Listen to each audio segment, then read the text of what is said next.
welcome to the channel, and in this video I picked out 8 movies from my collection that, according to Rotten Tomatoes and their audience scores, aren't very good and could be considered guilty pleasures, but film is subjective and I pretty much like everything, but maybe I feel guilty for owning a few of these films, so let's get into the video. First up is I, Frankenstein, and this is for sure a guilty pleasure. I was looking forward to this movie because I'm a sucker for genre films, and it was from one of the creators of Underworld, which is a franchise that I enjoy, and this movie feels very much akin to that series, but when this movie came out, it got destroyed by critics. And it was also released in January, which is normally not a good sign since studios typically dump their bad films at the beginning of the year as a sort of counter-programming for all the Oscar films that are coming out.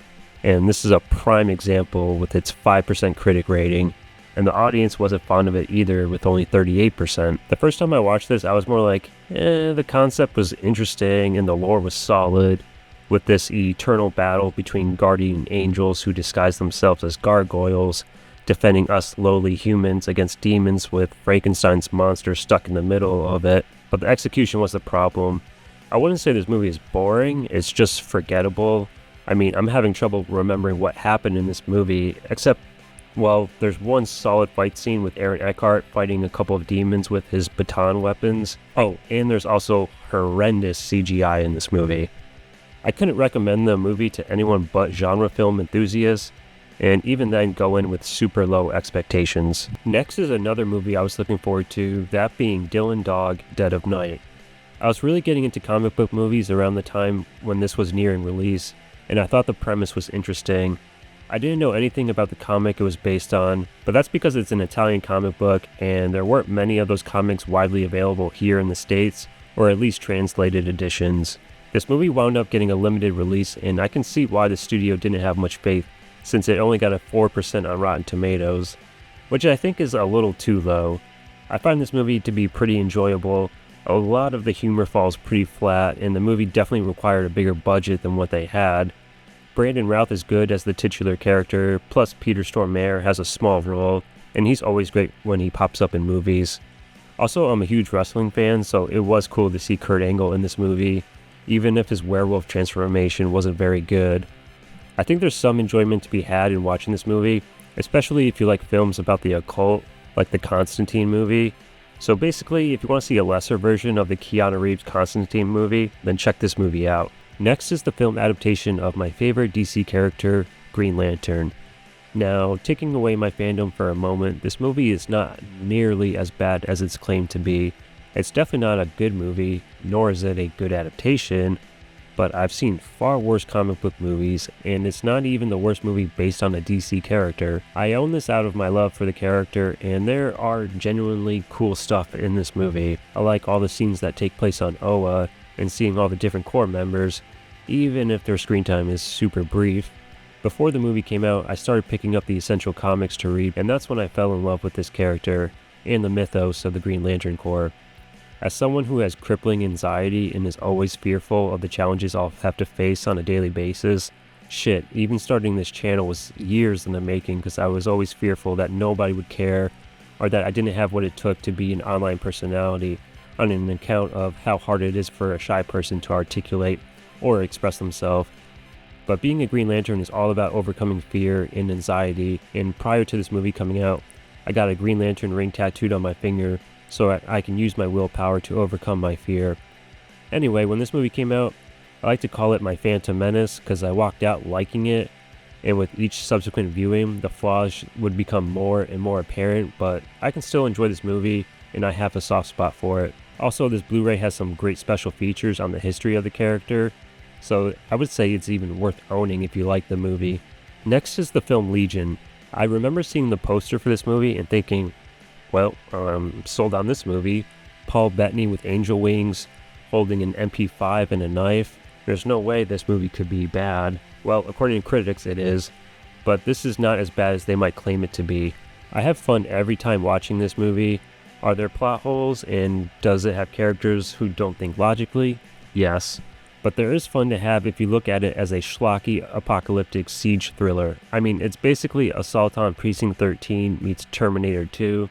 Now, I know that sounds awesome, but again, lower your expectations a little bit, since I think I'm alone in enjoying this movie.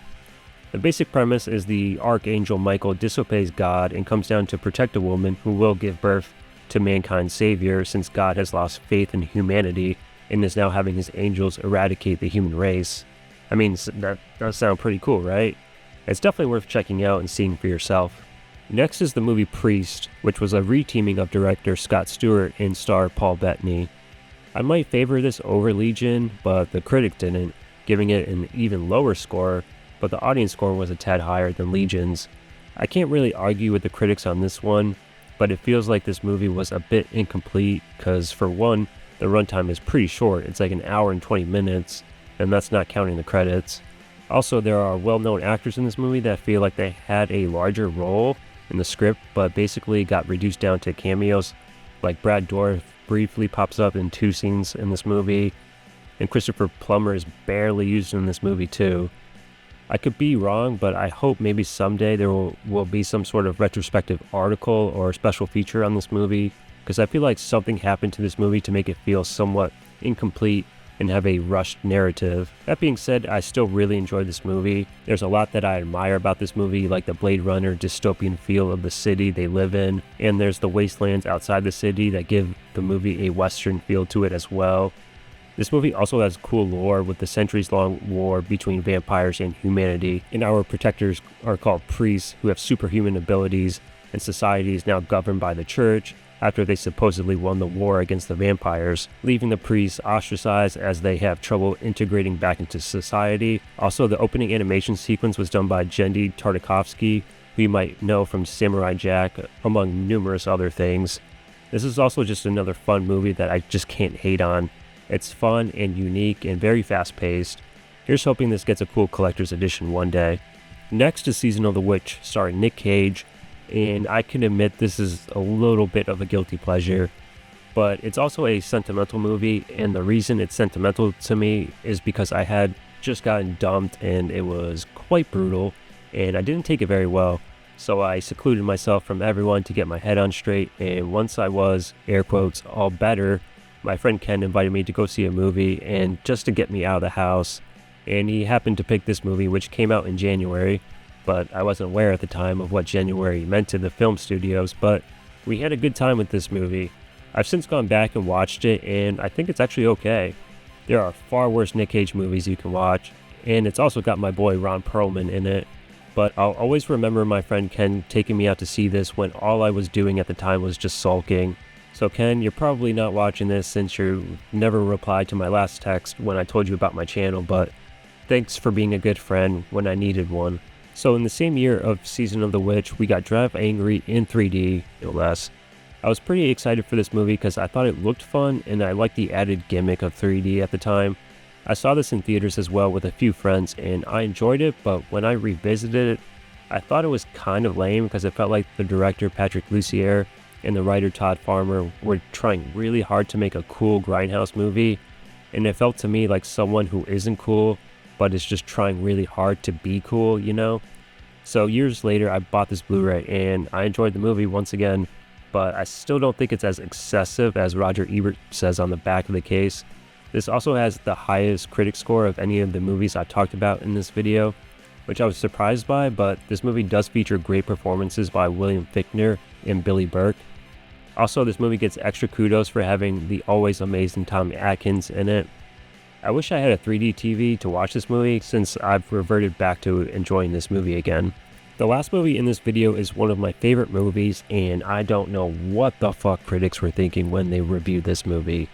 Pandorum needs a reassessment starting now. With all of these movies, I can understand qualms critics might have, but I also feel like film criticism can be a fucking joke and people's tastes actually determine whether a film is good or not. Also, film journalism is just straight trash right now, but that's a topic for another day. Let me sell you on Pandorum so we can get Pandorum to at least cult status. It stars Ben Foster, Hollywood's most underappreciated actor, as a member of a space crew who wakes up from hypersleep who's struggling to remember who he is or what the mission is that their spaceship is on.